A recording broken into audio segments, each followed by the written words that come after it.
The Arizona Coyotes are back in action tonight against the Colorado Avalanche. I look at that game and more on today's episode of Locked On Coyotes.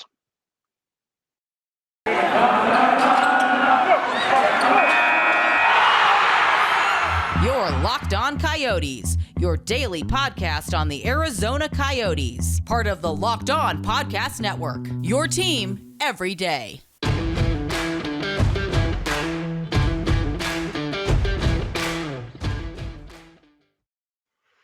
Hello, everybody. Welcome to today's episode of Locked On Coyotes. I am Carl Pavlock.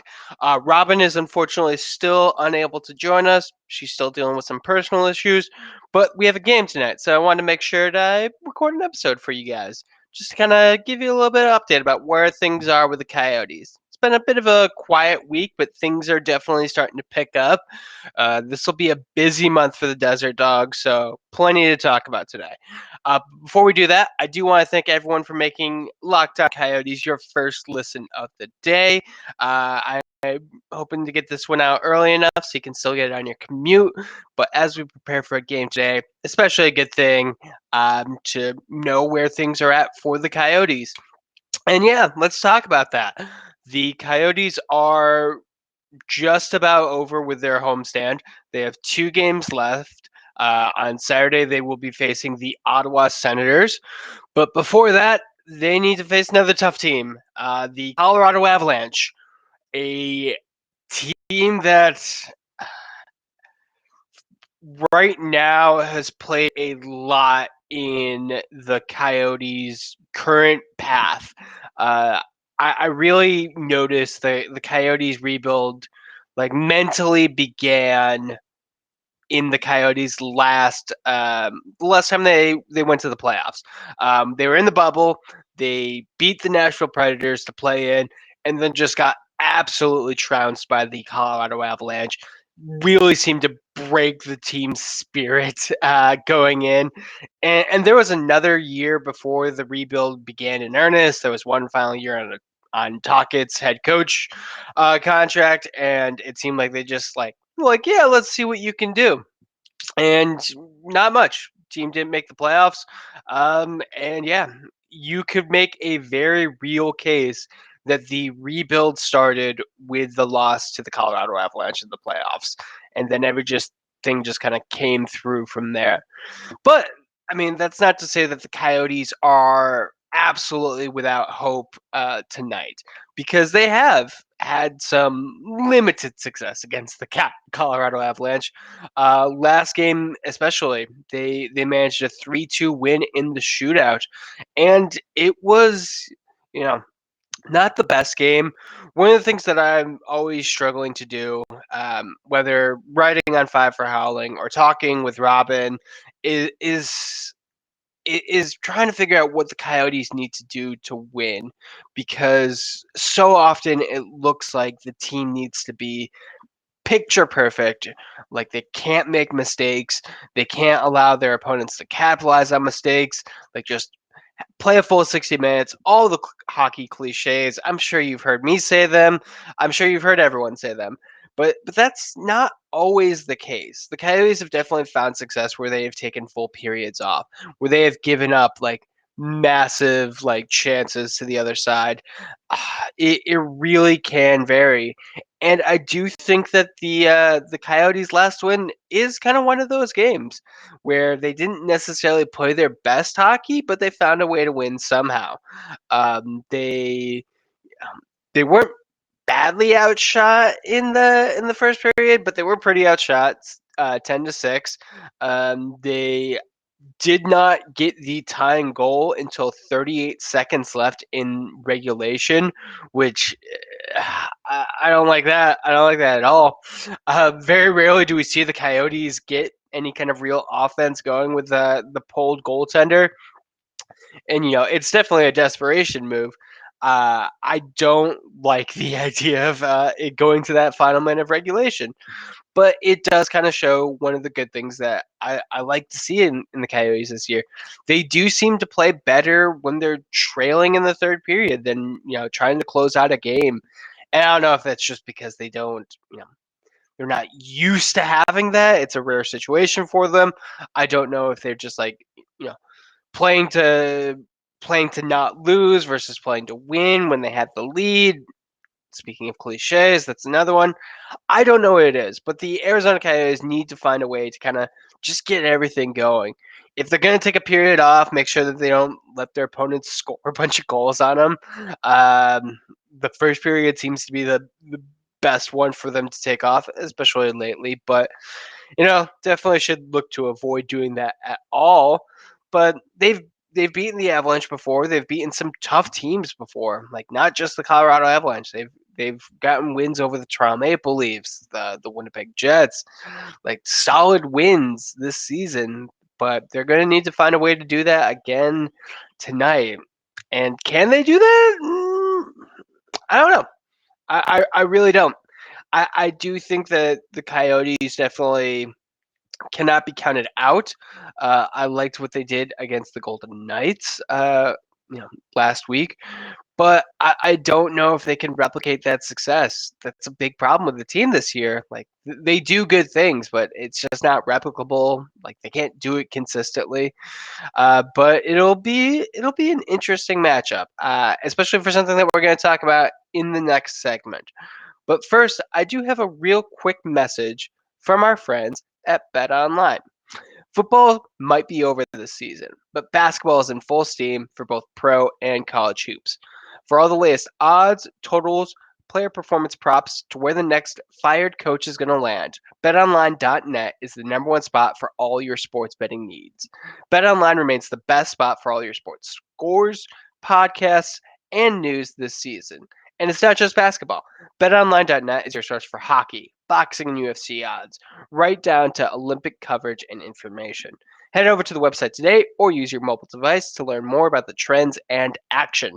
BetOnline, where the game starts. And we're back. Carl Pavlock, soloing this one. Like I said, Robin's still dealing with some family issues, but hopefully she will be joining me start of next week. Definitely a lot coming up.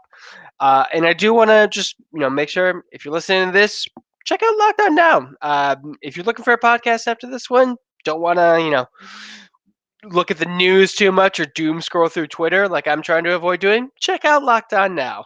It's a great spot for all your kind of up to the date sports news stories. But talking about tonight's game, Colorado Avalanche, a couple of interesting things that I want to talk about. The first one is tonight could be the NHL debut of Matias Maccelli, who is a highly touted prospect for the Coyotes. He was recalled. He has yet to play in an NHL game. I know I looked it up. He was recalled in, I think, December. Never actually got to play a game. He has been setting the AHL on fire this season. In 42 games with the Roadrunners, he has 14 goals, 41 assists, 55 total. Just insane. The Coyotes drafted him in the fourth round of the 2019 NHL draft. Initially, it looks like he was playing in the USHL with the Dubuque Fighting Saints, but he went back to Finland to play with his hometown team, and he had two really impressive seasons. 13 goals and 17 assists in 43 games, 2019, 2020, 2020, 2021, 15 goals, 24 assists in 51 games. So, really solid performance. The Coyotes are going to need to get more players like Maccelli. The later round players who are like just hits. And that's been a real issue with the Coyotes forever. I mean, maybe not forever, ever, but for the entire time I've covered the teams. I think I can count on one hand the later picks who have really like stuck around and done well for the Coyotes. You have Keith Yandel, and of course you have Connor Garland. That's not nearly enough. The Coyotes need to not only get like hits and players who can contribute in the first round, in the second round. They've got 8 picks in the first 2 rounds, so they better like have some hits there. But they also need to get hits in the later round. They need the fourth round people. They need the fifth round people. Like you're not going to get every single player to be a hit, but you need at least one, late round player like every year at least, just to kind of make sure that you're getting all that you can. And we see that with teams all over the NHL. Like there are definitely like players who, you know, they come in with a lot of hype. You know that they're going to be stars, and they're stars, and you're like, great, yeah, that makes sense. But the good teams, the truly good teams, have those later picks. You're looking at their draft classes, and you're like, okay, they maybe took a chance on this player, but that really paid off. And now they're just lighting things up. Like anytime you see any of those redrafts and a player moved up from like a completely different round to be drafted in the top 10, like that's something the Coyotes need. And it does kind of show that like, not everything was bad under the Chayka era. There was definitely steps to improve the Coyotes drafting. I don't think it went far enough. I think Bill Armstrong did a great job at completely revitalizing the stats department. But I don't think that everything was as bad under Chayka as people like to suggest. There was definitely some poor trades, but in terms of drafting, like there was definitely some hits. And Matias Maccelli, if he makes it today, like I'm not saying it's going to be counted as a hit yet, but like that's a pretty good step forward there. Making his North American professional debut this season, already a standout player in the AHL. Uh, I can only hope that he does good things for the Coyotes. He practiced last night or yesterday, not necessarily at night, but yesterday, on a line with Alex Galchenyuk and Phil Kessel. And damn, that seems like it could be a fun line. If Maccelli is, if he's not too starstruck his first day, if he's able to make an impact right away, like Kessel and Galchenyuk are definitely set him up for success. And I mean, honestly, with the way that things are going, the Coyotes are going to be sellers at the draft. Like they're probably going to move veteran players like Kessel, maybe Galchenyuk if he has any kind of value they can get back in return. But that's going to give plenty of opportunities for players like Maccelli to kind of come in and show what they can do on the NHL level. And they're not going to all stick around. I firmly expect that the Coyotes, like as the season expires, are going to be just bringing players up, trying out for a cup of coffee, and be like, okay, where are you at in your development? And some players are going to be like, oh yeah, you're ready for next year. We're going to plan on you making the team at training camp, as long as the offseason doesn't go crazy and you don't do anything too bad. And then there's some players who are like, okay, you got a way to go. Here's X, Y, and Z to work on, and that's absolutely fine. That's part of the development process. But yeah, it'll be definitely good to see the Roadrunners have contributed a lot to the Coyotes' success. I think, God, so many players on the team now got their start in the Roadrunners this season. It has been a total talent suck from Tucson, but that is what you're going to do. That's what the minor league teams are for. Also, I believe Vejmelka will be getting the start tonight. Wedgwood has, I think, 4 games straight. Mixed record, but yeah, I am glad to see Vejmelka getting a start. I like the team having 2 options for goaltending, and I don't think any is a 1A or like a traditional starter.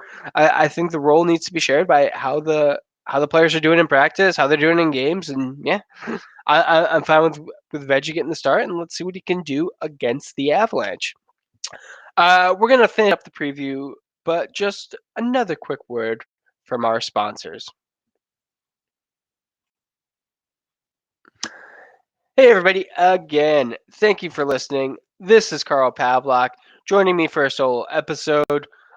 We will hopefully have another one recapping the game, potentially talking about the Ottawa Senators.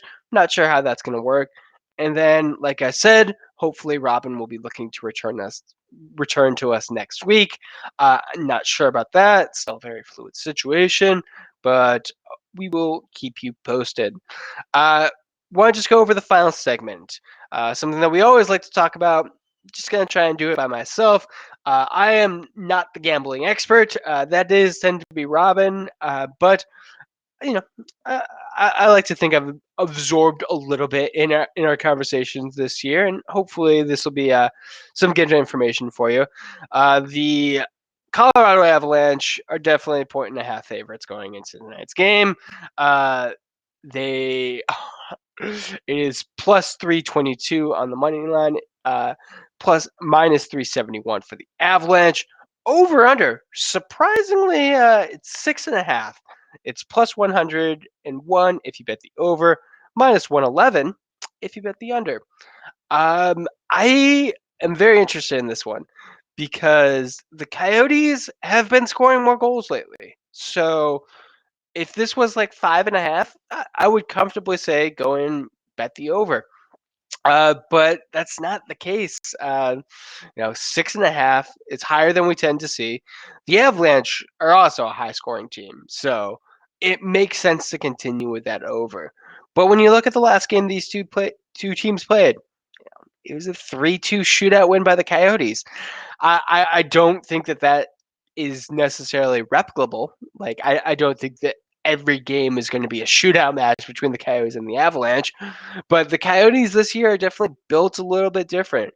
They're a little bit more physical. They're harder to intimidate. I think Bill Armstrong, he wasn't in charge of the team when they faced off against the Avalanche, but he definitely watched the footage and he seemed to build a team that kind of is built to, I don't want to say counter the Avalanche, but survive in a division playing against them regularly. Let's go with that.